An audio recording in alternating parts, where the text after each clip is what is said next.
नमस्कार दोस्तों, आपका स्वागत है आपके अपने YouTube चैनल पर। हमारी आज की कहानी बहुत ही ज्ञानवर्धक है। चलिए शुरू करते हैं आज की कहानी। राजा भर्तृ का मूल नाम भृतहरि है। राजा भर्तृ महान चक्रवर्ती सम्राट विक्रमादित्य के बड़े भाई थे। प्राचीन समय में उज्जैनी शहर के परम प्रतापी राजा हुए थे।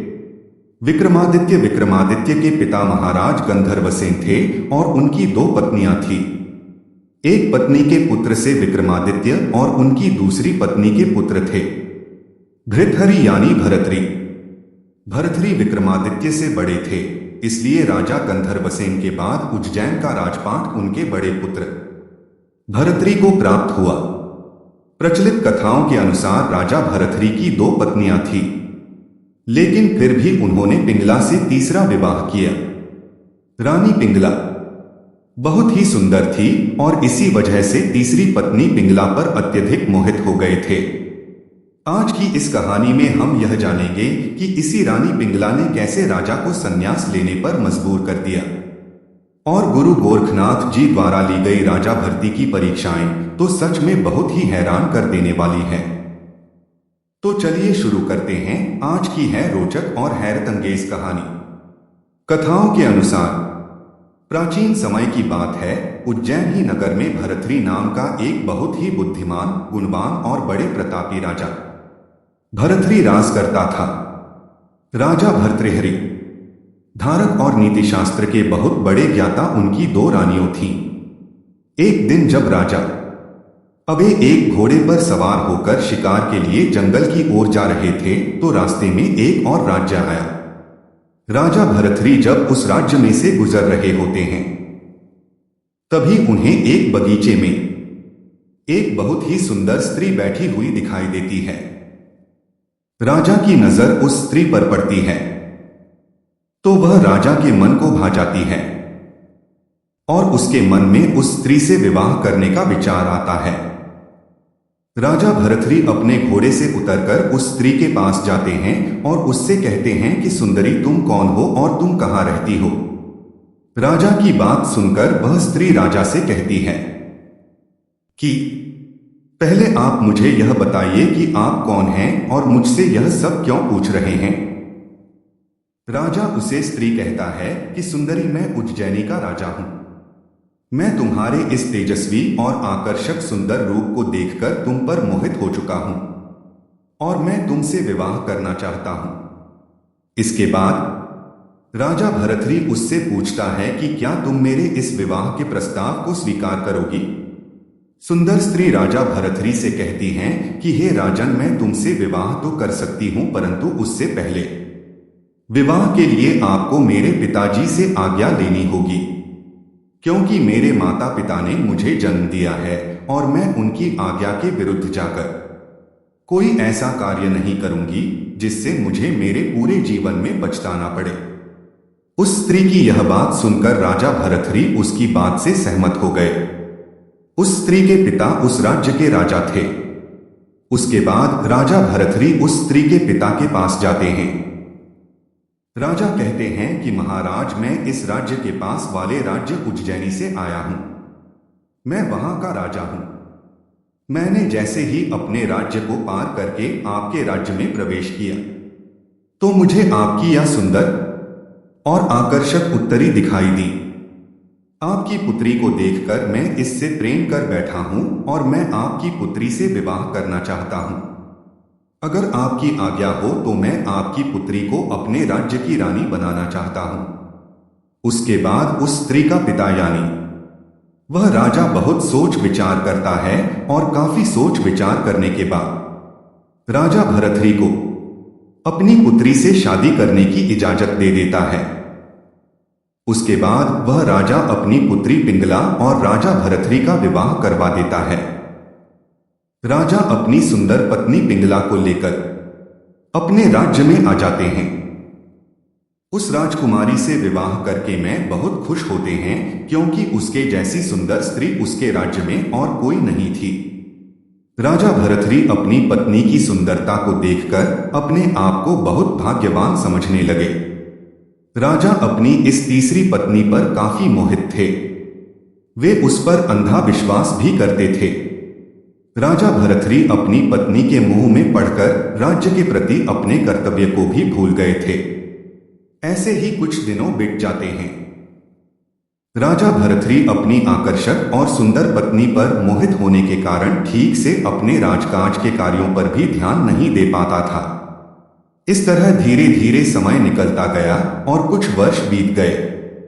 एक दिन राजा भरथरी अपने सैनिकों के साथ जंगल में शिकार के लिए जाते हैं। राजा जंगल में एक हिरण का शिकार करने के लिए तीर चलाते हैं और हिरण को घायल कर देते हैं। हिरण के शरीर के उस घाव से खून बहने लगता है। उस खून को देखकर राजा भरथरी अपने मन में ही सोचने लगते हैं कि मैं अपनी पत्नी पिंगला से बहुत प्यार करता हूं, परंतु आज मैं पिंगला की एक परीक्षा लूंगा और यह देखूंगा कि जितना प्रेम मैं अपनी पत्नी से करता हूं, क्या उतना ही प्रेम मेरी वह रानी पिंगला भी मुझसे करती है। कुछ सोच विचार करने के बाद राजा अपने एक सैनिक को बुलाते हैं और उनसे कहते हैं कि सैनिक, मैं रानी पिंगला की परीक्षा लेकर यह देखना चाहता हूं कि वह मुझसे कितना प्रेम करती है। अब तुम्हें एक काम करना होगा। मैं तुम्हें इस हिरण के खून में भिगोकर अपने कपड़े देता हूं और तुम मेरे इन कपड़ों को लेकर जाओ और रानी पिंगला से कहो कि रानी साहिबा जंगल में शिकार करते समय महाराज को एक शेर ने मार दिया है। हो सकता है यह सुनने के बाद भी रानी पिंगला तुम्हारी बातों पर विश्वास ना करे। अगर रानी पिंगला विश्वास ना करे तो तुम उन्हें मेरे दिए हुए यह खून से सने कपड़े दिखा देना। राजा भरथरी की बात सुनकर वो सैनिक उनसे कहता है कि महाराज, मेरा इतना दुस्साहस नहीं है कि मैं जाकर रानी साहिबा से इतना बड़ा झूठ बोल सकूं। सैनिक की यह बात सुनकर राजा उस सैनिक से कहता है कि पहले तुम मुझे यह बताओ कि तुम राजा की बात मानोगे या फिर रानी की। राजा की बात सुनकर बस सैनिक में पड़ जाता है। फिर वह राजा की बात मानकर राजा द्वारा दिए गए कपड़ों को अपने कपड़ों में अपने पीछे छुपाकर रोता हुआ राजमहल की तरफ चला जाता है। सैनिक राजमहल में जाकर रोते हुए रानी पिंगला से कहता है कि रानी साहिबा, अभी अभी कुछ ही क्षण पहले मैं और महाराज यहां से शिकार करने के लिए गए थे। हम जैसे ही जंगल में पहुंचे तो जंगल में एक शेर ने महाराज पर झपट्टा मार दिया, उन पर आक्रमण कर दिया और जिस कारण महाराज की मृत्यु हो गई। रानी साहिबा, उसके बाद वह शेर महाराज को मारकर खा गया। उस सैनिक की यह बात सुनकर रानी पिंगला को बिल्कुल भी विश्वास नहीं हुआ। रानी क्रोधित होकर उस सैनिक से कहती हैं कि मूर्ख सैनिक, तुम्हें शर्म नहीं आती तो हम अपनी रानी साहिबा से अपने महाराज की मृत्यु का इतना बड़ा झूठ बोल रहे हो। अगर मेरे पति यानी इस राज्य के राजा एक शेर के झपट्टे में आकर मर गए, तुम कैसे बच गए। रानी पिंगला की यह बात सुनकर वे सैनिक भयभीत होकर कांपने लगा। वो रानी से कहता है, रानी साहिबा, जिस समय महाराज पर उस शेर ने आक्रमण किया था उस समय मैंने एक वृक्ष के ऊपर चढ़कर अपने प्राण बचाए थे। किसी तरह से अपने प्राण बचाकर मैं महल तक पहुंचा हूं। यह बातें सुनकर भी रानी पिंगला सैनिक की बात मानने से इनकार कर देती और उसके बाद वह सैनिक राजा के खून से सने कपड़े रानी पिंगला को दिखाते हुए कहता है कि हे रानी साहिबा, अगर आपको मेरी बात पर विश्वास नहीं हो रहा तो आप स्वयं ही महाराज जी के खून से सने हुए इन कपड़ों को देख लीजिए। इन कपड़ों को देखकर आपको मेरी बात पर विश्वास हो जाएगा। महारानी पिंगला ने जैसे ही महाराज के खून से सने हुए कपड़े देखे तो उन्हें महाराज के मरने का विश्वास हो गया और उसी क्षण अपने पति के मरने के सदमे में रानी पिंगला की भी मौत हो गई। दूसरे दिन जब राजा भरथरी अपने महल में वापस आते हैं, महल में आकर देखते हैं तो उसे अपनी सबसे प्रिय रानी मरी हुई मिलती है। राजा अपनी पत्नी की मृत्यु होने पर सोचने लगते हैं कि मेरी पत्नी कितनी अच्छी थी और वह मुझसे कितना प्रेम करती थी। काश मैंने अपनी मृत्यु की झूठी खबर ना दी होती तो रानी आज जिंदा होती। मेरे एक छोटे से झूठ के कारण मेरी पत्नी ने अपनी जान दे दी। धन्य है ऐसी पतिव्रता स्त्री जिसने मेरे एक छोटे से झूठ के लिए अपने प्राण त्याग दिए। उसके बाद राजा अपनी पत्नी की लाश के पास बैठकर फूट फूट कर रोने लगे और राजा रानी की मृत्यु के कारण बहुत दुखी हो गया। जब राजा रानी के दुख में रो रहा था, उससे समझ नहीं आ रहा था कि वह अब क्या करे। उसी समय वहां पर एक तपस्वी गुरु गोरखनाथ जी का आगमन हुआ। गुरु गोरखनाथ जी वहां आकर अपना कमंडल जोर से नीचे फेंकते हैं तो वह कमंडल टूट जाता है। गुरु गोरखनाथ राजा से पूछता है कि राजन, तुम क्यों रो रहे हो।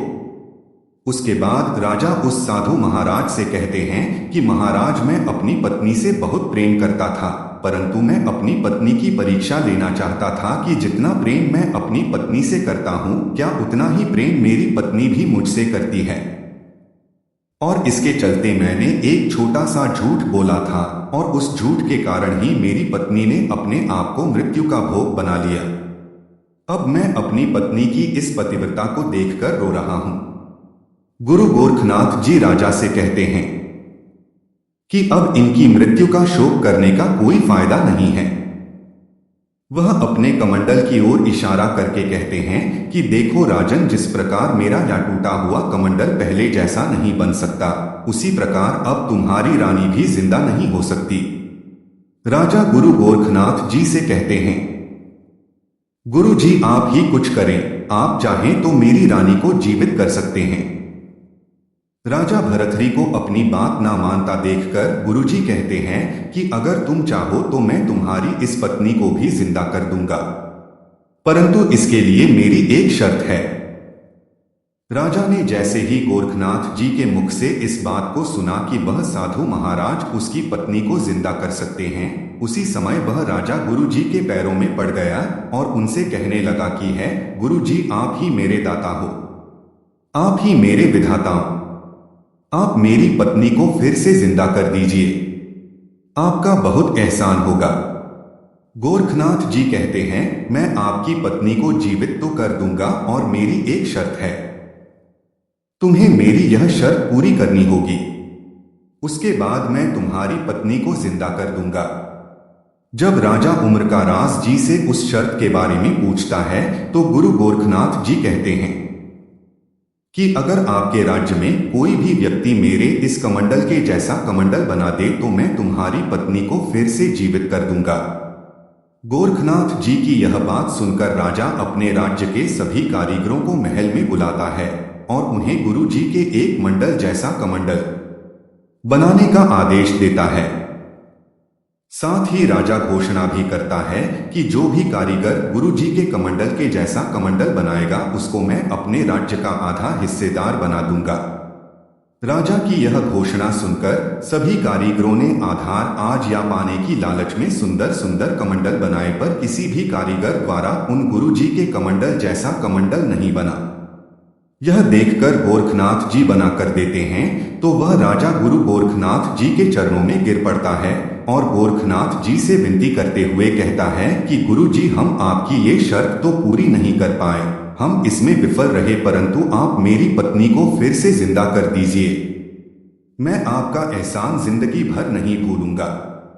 राजा के बार बार करने पर गुरु जी उस पर दया कर देते हैं और महारानी को फिर से जीवित कर देते हैं। राजा अपनी पत्नी को फिर से जिंदा देखकर बहुत ही प्रसन्न होता है।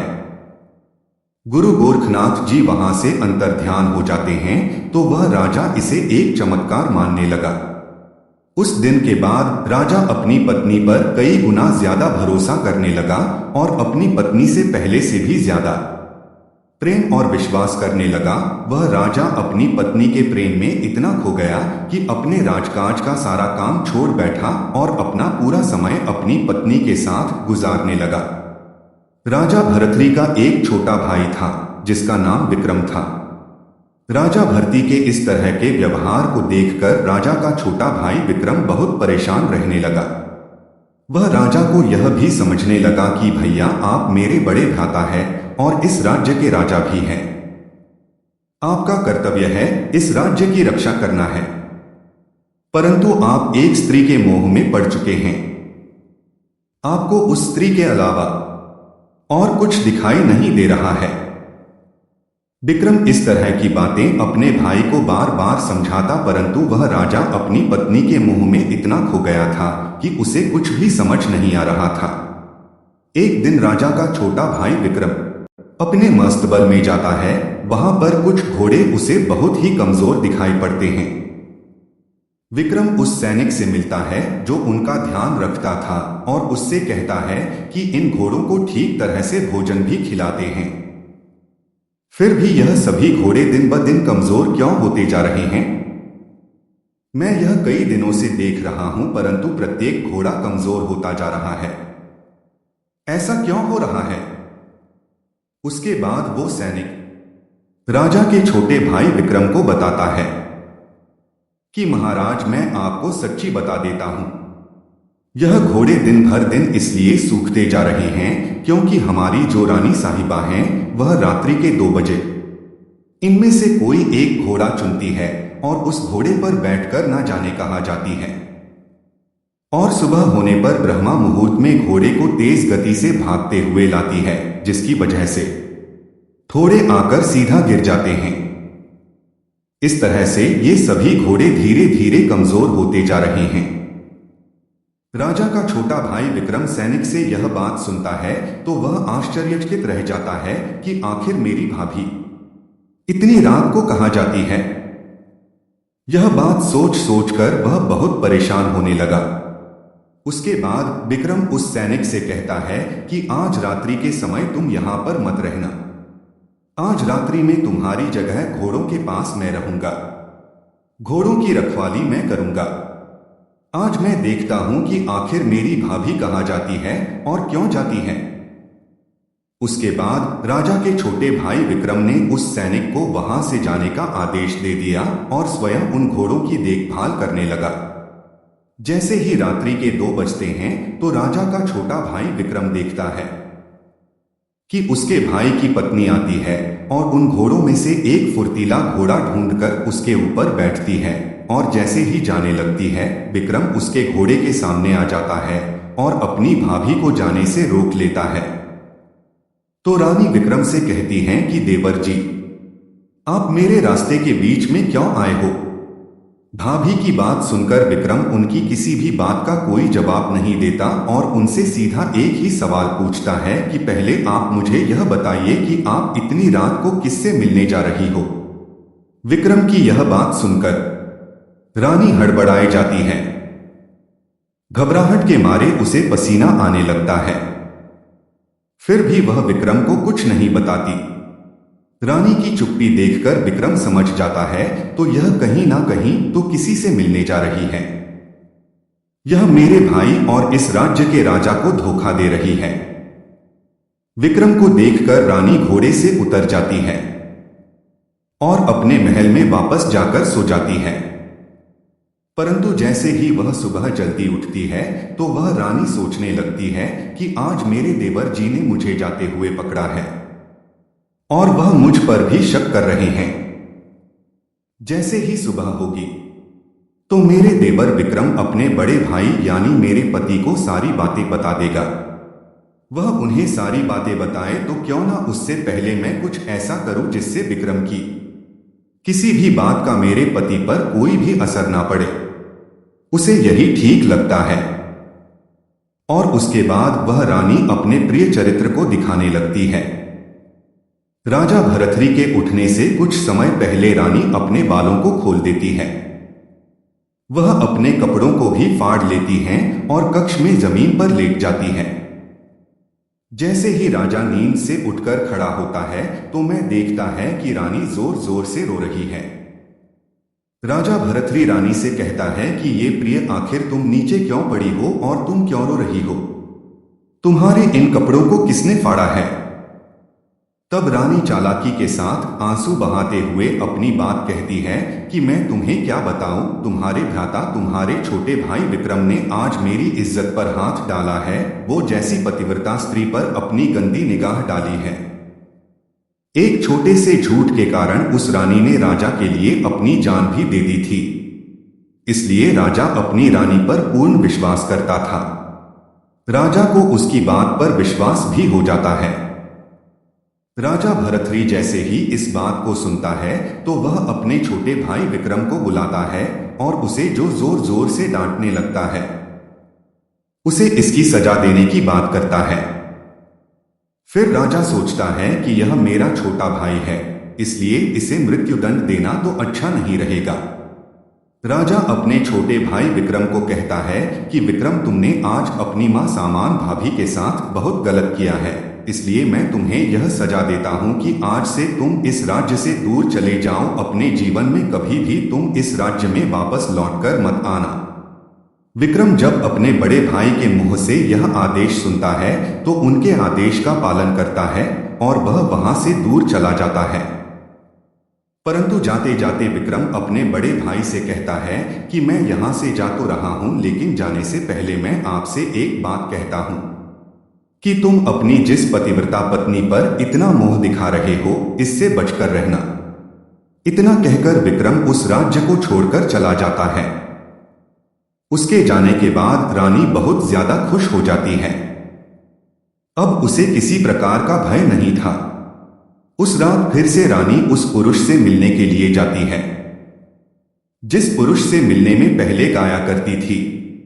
उससे मिलने पर वह उस पुरुष से कहती हैं कि तुम अब इस जंगल में रोजाना मत आया करो और मैं भी रोजाना तुम्हारे पास इस जंगल में मिलने के लिए नहीं आऊंगी।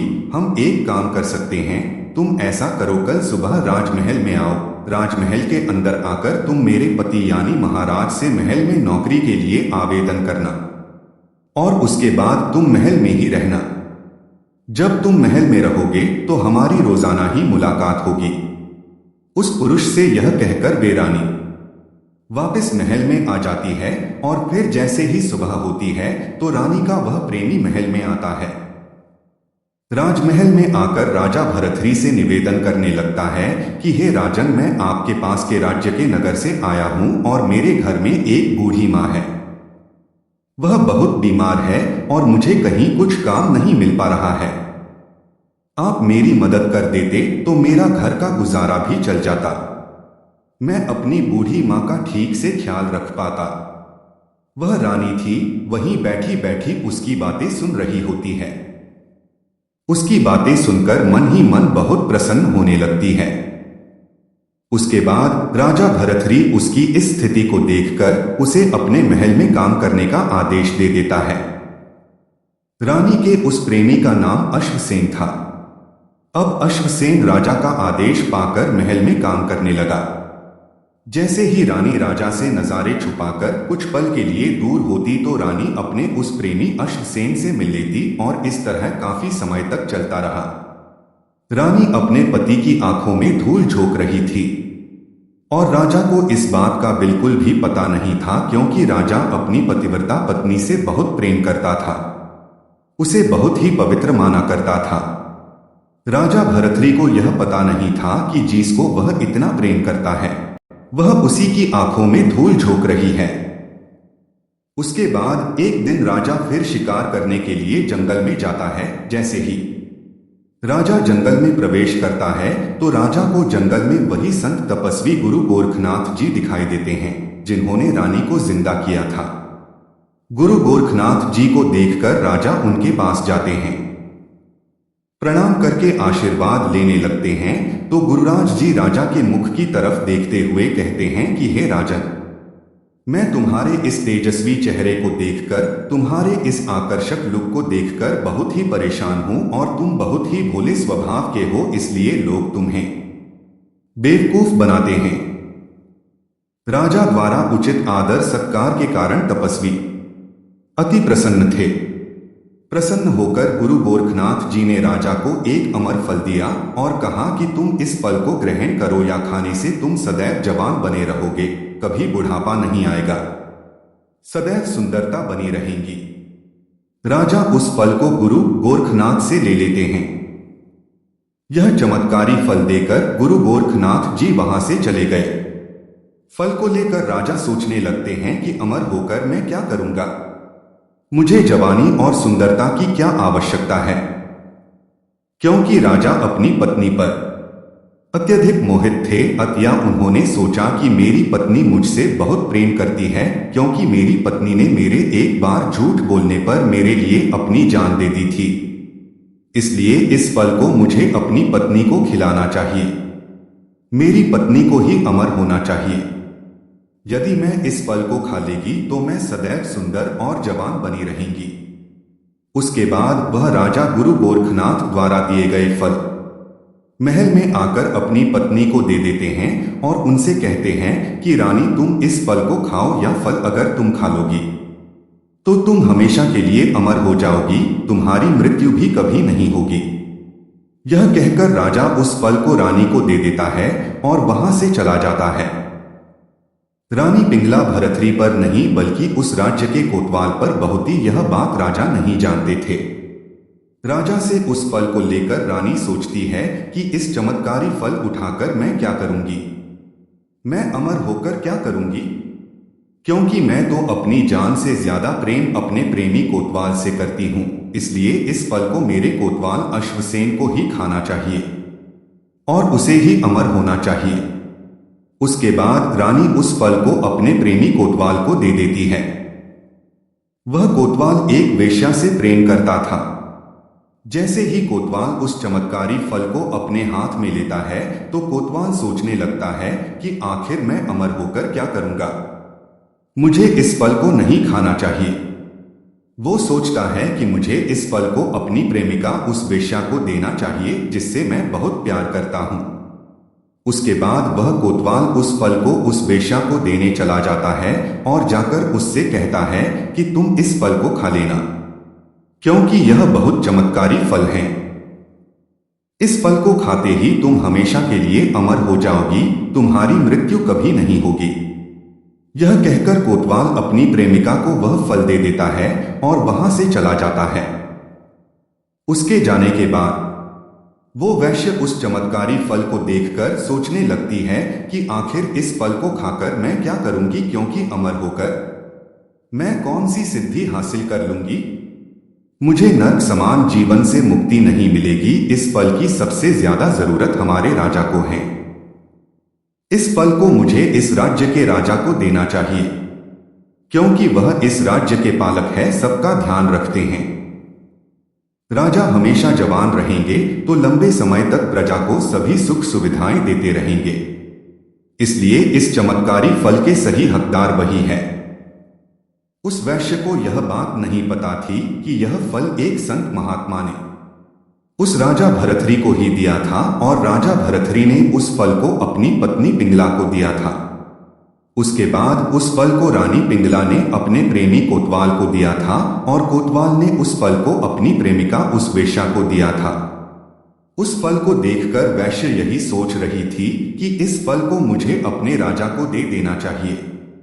वह वैश्य चमत्कारी फल को लेकर राजमहल में पहुंच जाती है और राजा भरथरी के पास जाकर कहती है, यह है राजन, मैं आज इस दरबार में एक बहुत ही अद्भुत और चमत्कारी चीज लेकर आई हूं।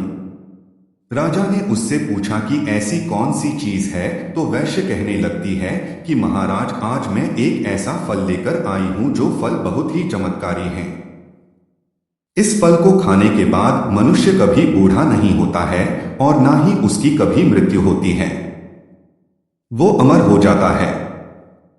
उसकी बातें सुनकर राजा सोच में पड़ जाते हैं और वे सोचते हैं कि ऐसा ही एक फल तो उन्हें संत महात्मा ने दिया था। और जैसे ही वैश्य राजा को उस फल को देती हैं, राजा वह फल देखकर हतप्रभ रह जाता है। फल को देखकर राजा समझ जाता है कि यह तो वही फल है जो मुझे संत महात्मा ने दिया था और मैंने अपनी रानी को दिया था। उसके बाद राजा उस वेश्या से पूछता है कि आखिर तुम्हें क्या फल किसने दिया, तो वह वेश्या राजा से डरकर कहती है कि महाराज, यह फल मुझे मेरे प्रेमी कोतवाल अश्वसेन ने दिया था, जो आपके दरबार में काम करता है। उसके बाद राजा कोतवाल दरबार में बुलाते हैं और उन्हें गुस्से से पूछते हैं कि यह फल तो मैं कहां से प्राप्त हुआ। कोतवाल महाराज के गुस्से को देखकर डर जाता है और महाराज से कहता है कि महाराज, अगर आप बुरा ना मानो तो यह फल मुझे रानी पिंगला ने दिया है। और कोतवाल से जवाब सुनकर राजा हड़बड़ा जाता है और बहुत परेशान हो जाता है और यह सोचकर चिंतित होने लगता है कि मैं अपनी पत्नी से बहुत प्रेम करता था, उस पर बहुत विश्वास करता था। उसके बाद वह अपनी पत्नी को बुलाता है और अपनी पत्नी से कहता है कि प्रिय, मैंने तुम्हें यह फल दिया था, परंतु क्या फल इस कोतवाल के पास कैसे आया? राजा की बात सुनकर रानी घबरा जाती है। वह राजा के पैरों में गिर जाती है। रानी पिंगला राजा भरथरी से कह देती है कि महाराज, यह सत्य है कि मैं इस कोतवाल से प्रेम करती हूं और आपके छोटे भाई विक्रम ने आपसे जो भी कहा था वह भी सच था।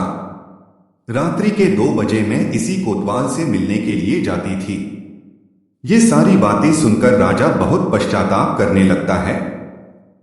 उसके बाद राजा सैनिकों को बुलाकर अपने छोटे भाई विक्रम को ढूंढने का आदेश देता है और विक्रम को बुलाकर अपने गले से लगाकर कहता है कि मेरे भाई, मुझसे बहुत बड़ी भूल हुई। इस भूल का मैं किस तरह से पश्चाताप करूंगा। राजा अपनी पत्नी को, उसके प्रेमी कोतवाल को और उस वेश्या को कारागार में डाल देता है और पत्नी के धोखे से राजा भरथरी के मन में वैराग्य जाग गया और वे अपना संपूर्ण राज्य अपने छोटे भाई विक्रम को सौंपकर उज्जैन की एक गुफा में आ गए। राजा भरथरी ने उस गुफा में वर्षों तक तपस्या की। राजा भरथरी की कठोर तपस्या से देवराज इंद्र भयभीत हो गए। इंद्र ने सोचा कि भरथरी वरदान पाकर स्वर्ग पर आक्रमण करेंगे, या सोचकर इंद्र ने भरथरी पर एक विशाल पत्थर गिरा दिया। तपस्या में बैठे भरथरी ने उस पत्थर को एक हाथ से रोक लिया और तपस्या में बैठे रहे। इसी प्रकार कई वर्षों तक तपस्या करने से उस पत्थर पर भरथरी के पंजे का निशान बन गया। यह निशान आज भी की गुफा में राजा की प्रतिमा के ऊपर वाले पत्थर पर दिखाई देता है। यह पंजे का निशान काफी बड़ा है, जिसे देखकर सहज ही अंदाजा लगाया जा सकता है कि राजा भरथरी की कदकाठी कितनी विशालकाय रही होगी। उज्जैन के राजा भरथरी के पास राजा और उसके परिवार और उसके अतिथियों के लिए भोजन बनाने के लिए 365 पाक शास्त्री यानी रसोइये थे। एक रसोइये को वर्ष में केवल एक ही बार भोजन बनाने का मौका मिलता था। अगर आप यह जान लेंगे कि राजा की उसके गुरु गोरखनाथ ने किस प्रकार परीक्षा ली थी, तो आप बहुत हैरान हो जाएंगे। कहा जाता है कि इस दौरान राजा जब गुरु के चरणों में चले गए थे तो भिक्षा मांगकर खाने लगे थे। एक बार गुरु गोरखनाथ जी ने अपने शिष्यों से कहा कि देखो, राजा होकर भी इसने काम, क्रोध, लोभ तथा अहंकार को जीत लिया है और दृढ़ निश्चयी है।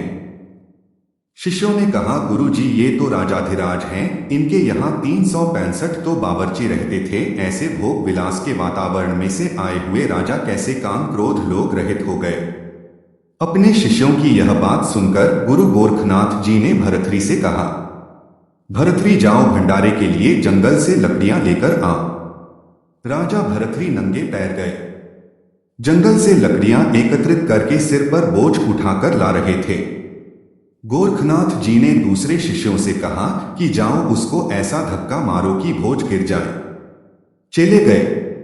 उन्होंने ऐसा धक्का मारा कि बोझ गिर गया और भरथरी भी गिर गए।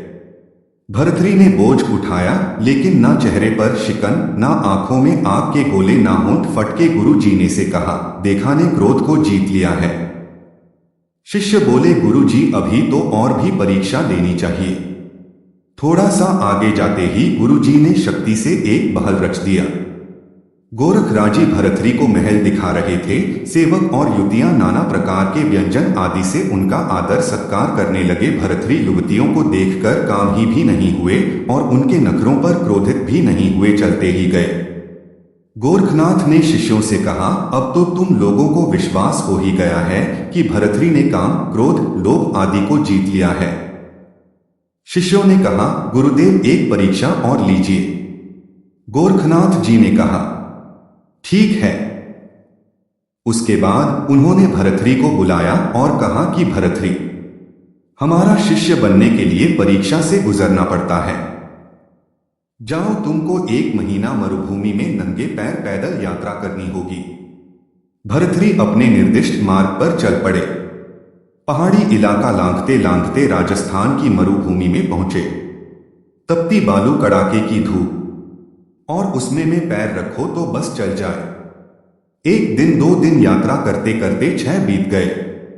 7वें दिन गुरु गोरखनाथ जी अदृश्य शक्ति से अपने प्रियजनों को भी साथ लेकर वहां पहुंचे। गोरखनाथ जी बोले, देखो यह जभरथरी जा रहा है। मैं अभी योग बल से वृक्ष खड़ा कर देता हूं, वृक्ष की छाया में भी नहीं बैठेगा। अचानक वृक्ष खड़ा कर दिया गया। चलते चलते तरीका पैर की छाया पर आ गया तो ऐसे उछल पड़े मानो अंगारों पर पैर पड़ गया हो। मरुभूमि वृक्ष कैसे आ गया? छाया वाले वृक्ष के नीचे पैर कैसे आ गया? गुरुजी की आज्ञा थी। मरुभूमि में यात्रा करने की कूदकर दूर हट गए गुरुजी प्रसन्न हो गए हैं कि देखो कैसे गुरु की आज्ञा मानता है। जिसने कभी पैर गलीचे से नीचे नहीं रखा, वह मरु में चलते चलते पेड़ की छाया का स्पर्श होने से अंगारे जैसा एहसास करता है। गोरखनाथ जी दिल ही दिल में चेले की दृढ़ता पर बहुत खुश हुए, लेकिन और शिष्यों के मन में ईर्ष्या थी। शिष्य बोले, गुरु जी यह तो ठीक है, लेकिन अभी तो परीक्षा पूरी नहीं हुई। गोरखनाथ जी रूप बदलकर भरथरी से मिले और बोले, जरा छाया का उपयोग कर लो। भरथरी बोले, नहीं, मेरे गुरुजी की आज्ञा है कि नंगे पैर मरुभूमि में चलूं। गोरखनाथ जी ने सोचा कि अच्छा, कितना चलते हो, देखते हैं। थोड़ा आगे गए तो गुरुराज जी ने योग बल से कांटे पैदा कर दिए। ऐसी कंटीली झाड़ी के उनका फाटे पुराने कपड़ों को जोड़कर बनाया हुआ वस्त्र फट गया, पैरों में चुभने लगे। फिर भी वर्तनी ने आह तक नहीं की। भरथरी तो और अंतर्मुख हो गए। यह सब सपना है। गुरु जी ने जो आदेश दिया है वही तपस्या है। यह भी गुरु जी की कृपा है। अंतिम परीक्षा के लिए गुरु गोरखनाथ ने अपने योग बल से प्रबलता पैदा किया। प्यास के मारे भरती के प्राण कंठ तक आ गए। तभी गोरखनाथ जी ने उनके अत्यंत समीप एक हरा भरा परीक्षा खड़ा कर दिया, जिसके नीचे पानी से भरी सुराही और सोने की प्याली रखी थी। एक बार तो बढ़ोतरी ने उसकी ओर देखा और तुरंत ख्याल आया कि कहीं गुरु आज्ञा भंग तो नहीं हो रही है। उनका इतना सोचना ही हुआ कि सामने से गोरखनाथ जी आते दिखाई दिए। भरथरी ने दंडवत प्रणाम किया। गुरुजी बोले, शाबाश भरथरी, और मांग लो, आशा सिद्धि दे दूं, नव सिद्धि दे दूं। तुमने सुंदर सुंदर व्यंजन ठुकरा दिए। युवतियां तुम्हारे चरण में आने करने के लिए तैयार थी, लेकिन तुम उनके चक्कर में नहीं आए। तुम्हें जो मांगना है वो मांग लो। भरथरी बोले, गुरुजी बस आप प्रसन्न हैं, मुझे सब कुछ मिल गया। शिष्य के लिए गुरु की प्रसन्नता सब कुछ है। आप मुझसे संतुष्ट हुए। मेरे करोड़ों पुण्य कर्म और यज्ञ तब सब सफल हो गए जी। गोरखनाथ जी बोले, नहीं भरथरी, अनादर मत करो। तुम्हें कुछ ना कुछ तो लेना ही पड़ेगा, कुछ ना कुछ तो मांगना ही पड़ेगा। गुरु की यह बात सुनकर भरथरी सोच में पड़ गए कि मैं अब क्या करूं। इतने में उनकी नजर रेत में पड़ी एक चमचमाती हुई सुई पर पड़ी। उसे उठाकर भरथरी बोले, गुरु जी, कंथा फट गया है। सुई में यह धागा पिरो दीजिए ताकि मैं अपना कंठा यानी वस्त्र सी लूं। गुरु गोरखनाथ जी और खुश हुए कि हद हो गई। कितना निरपेक्ष है। ऐश्वर्य नव निधियां कुछ नहीं चाहिए। मैंने कहा कुछ मांगो तो बोलता है कि सुई में जरा धागा डाल दो। गुरु जी का वचन रख लिया, कोई अपेक्षा नहीं की। भरथरी, तुम धन्य हो गए। कहा उज्जैनी का सम्राट नंगे पैर। मरुभूमि में 1 महीना भी नहीं होने दिया। 7-8 दिन में ही परीक्षा में पास हो गए। आज भी उज्जैन में भरथरी की गुफा स्थित है। इसके संबंध में यह माना जाता है यहां ने तपस्या की थी। क्या गुफा शहर से बाहर एक सुनसान इलाके में है? गुफा के पास ही शिप्रा नदी बह रही है। गुफा के अंदर जाने का रास्ता काफी छोटा है। जब हम इस गुफा के अंदर जाते हैं तो हमें सांस लेने में भी कठिनाई महसूस होती है। गुफा की ऊंचाई काफी कम है, इसीलिए अंदर जाते समय काफी सावधानी रखनी होती है।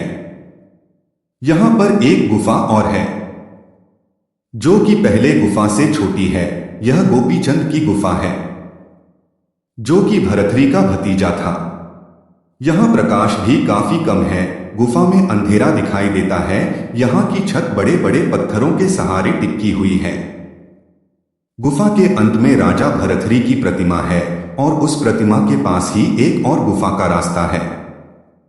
इस दूसरी गुफा के बारे में ऐसा माना जाता है कि यहां से चारों धामों का रास्ता है। गौर से देखने पर आपको गुफा के अंत में एक गुप्त रास्ता दिखाई देगा, जिसके बारे में कहा जाता है कि यहां से चारों धामों को रास्ता जाता है। गुफा में भरथरी की प्रतिमा के सामने एक धोनी भी है, जिसकी राख हमेशा गर्म ही रहती है। आशा करते हैं आपको यह कहानी पसंद आई होगी। अगर आपको यह कहानी पसंद आई हो तो वीडियो को लाइक करें, चैनल को सब्सक्राइब करें। वीडियो को अंत तक देखने के लिए आपका बहुत बहुत धन्यवाद।